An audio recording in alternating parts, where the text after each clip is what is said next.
Hello Jack and Jills, I'm Epic Botch, and welcome to episode 8 of Braid. In the last episode, we went ahead and collected 6 out of 7 of those stars up there, and in this episode, we're going to go ahead and collect the final star, get the secret ending, as well as getting all the hidden text in the epilogue world. As a note, you don't have to get the secret ending in order to get the hidden text. That's just how I chose to do it this time around. What's different about this World 1, which is where our hidden star is that now that we've collected 7 of the stars, all of the levers that Tim can flip are now immune to time reversal. So while you don't need to have a perfect run by any means, you still kind of have to go through things quickly and get the correct timing. It makes it a lot more manageable to do.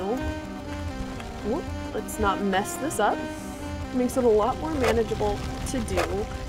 And just, yeah, it's so much simpler to do it this way. I have seen someone be able to get the secret ending without getting the 7 stars. And to me, the amount of time that person must have put into it is ridiculous. I'm not a huge... I like platforming games, but I don't like having to trick out the game just to get a secret ending. Alright, now that we flipped that switch, it will flip back once we resume time. I have to go back just a little bit so that the princess has all the momentum that she needs to get far, far ahead of me. Whew. There we go. Getting the timing just right on this, and we'll reverse just like we did with the first one so that she has all the momentum that she needs.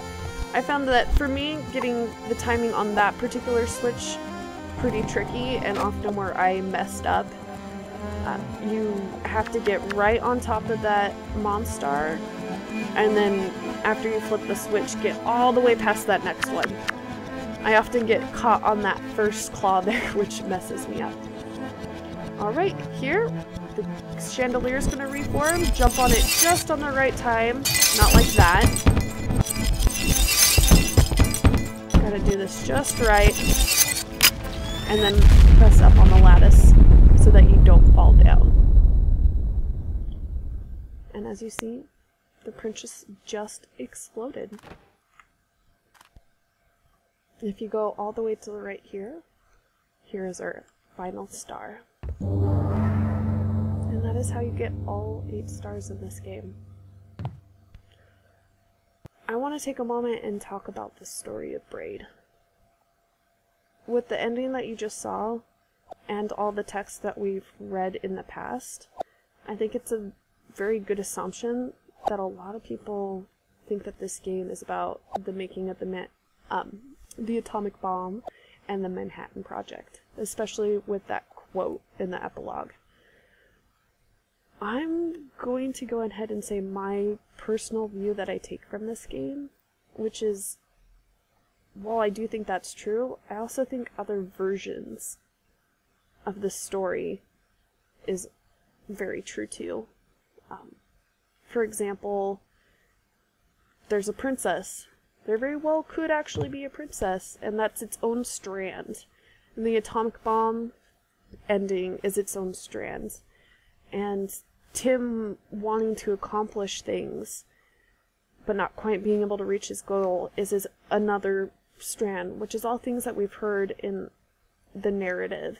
And when you weave them all together, you get a braid, which, hence the game is named Braid, makes me think that that's actually what's going on with this story. So you could take one ending and say this is it, but I think it's more inclusive than that. Right, to get this first hidden text, you just flip the headless rock. His arm weighed upon her shoulders, felt constrictive around her neck. "You're burdening me with your ridiculous need," she said. Or, she said, "You're going the wrong way and you're pulling me with you." And another time, another place, She said, "Stop yanking on my arm, you're hurting me."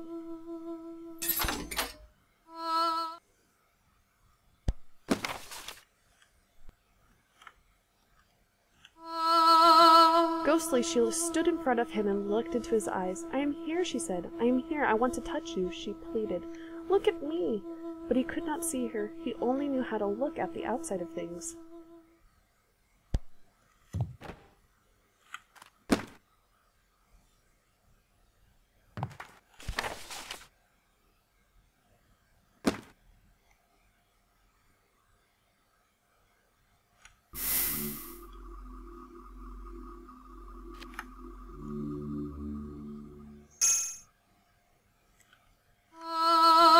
She stood tall and majestic. She radiated fury. She shouted, "Who has disturbed me?" But then, anger expelled, she felt the sadness beneath. She let her breath fall softly, like a sigh, like ashes floating gently on the wind. She couldn't understand why he chose to flirt so closely with the death of the world.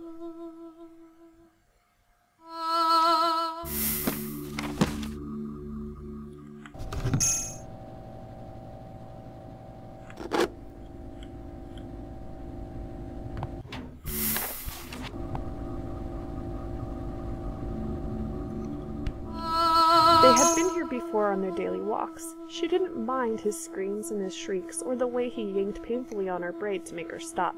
He was too little to know better. She picked him up and hugged him. "No, baby," she said. He was shaking. She followed his gaze toward the treats sitting on the pillows behind the glass, the chocolate bar and the magnetic monopole, the it for mitt and the ethical calculus, and so many other things deeper inside. "Maybe when you're older, baby," she whispered, setting him back on his feet and leading him home. "Maybe when you're older." Every day thereafter, as before, she always walked him on a route that passed in front of the candy store. And that is all the hidden text in the epilogue. Oh.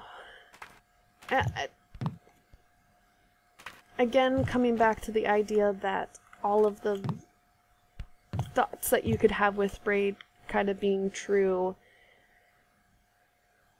I think the biggest reason and support for my claim saying that is the fact that Tim himself and the ability that he has within the game. He can reverse time and change his actions, which means that when you start dealing with time, you have alternate timelines and or parallel universes where each decision that he makes branches a different story. And I think that's very much the case, that each little glimpse, like the candy store or the atomic bomb or trying to get goals or trying to find the princess, are all just different choices and different stories or parallel universes that Tim has made for himself. If you think something different and you would like to comment, I'd be happy to read your comments down below this video. Now let's see what all our hard work for those 8 stars got us. They're all complete, and when you look up, you see a woman chained. A lot of work, not the greatest payoff in the world, but it's still, I like the art. Anyways, I'm going to take some time here to talk about why I chose Braid, as well as letting the credits play in the background. I'm pretty sure in every episode I at least have talked about the music of this game, the art in this game, or the puzzles themselves, or the fact that I just love how I got something new from this game every time I've played it. To me, the replay value of a game adds a lot to the game itself and whether or not I like it. And so I find Braid to have quite a lot of replay value despite being a puzzle game, and once you know the puzzles, I think a lot of people think, oh, you know, no point in this, but it's more than that, it's the story itself. So there's all of those reasons, as well as this is my first LP. I wanted something that I could play in a quick amount of time to see if I really, really enjoyed it. And I do have to say, I do. I've been very happy with this experience, and I'm looking forward to getting my next LP out there. I don't know 100% what that's going to be yet, but if you couldn't tell by either my screen name or the dice that I have, or my channel page, I want to go for more of the RPG games, where you make your character, you have them interact with the world, and their decisions vastly affect the world. Or sandbox games. I mean, I started out with a puzzle game, so I could do just about any game, but that's kind of the realm that I want to go. And I really, for me personally, would love to have my viewers and my community be able to have input with what kind of characters I play and how that character should act throughout the game, as well as asking your guys' opinion on major plot points. So there's that. Again, I don't know what my next game's gonna be, but I'm very much looking forward to it, and I hope you are too.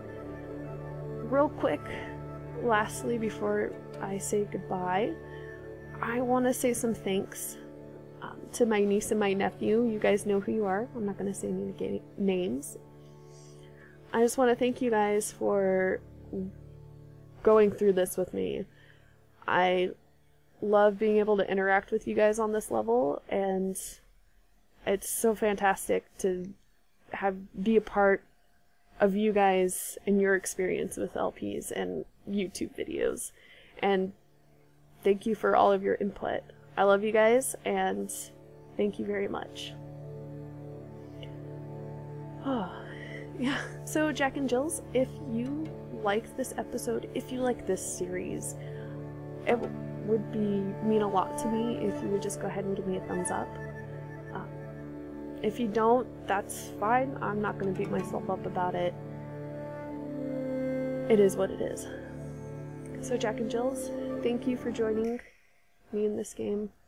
I hope you enjoyed it. Have a great day.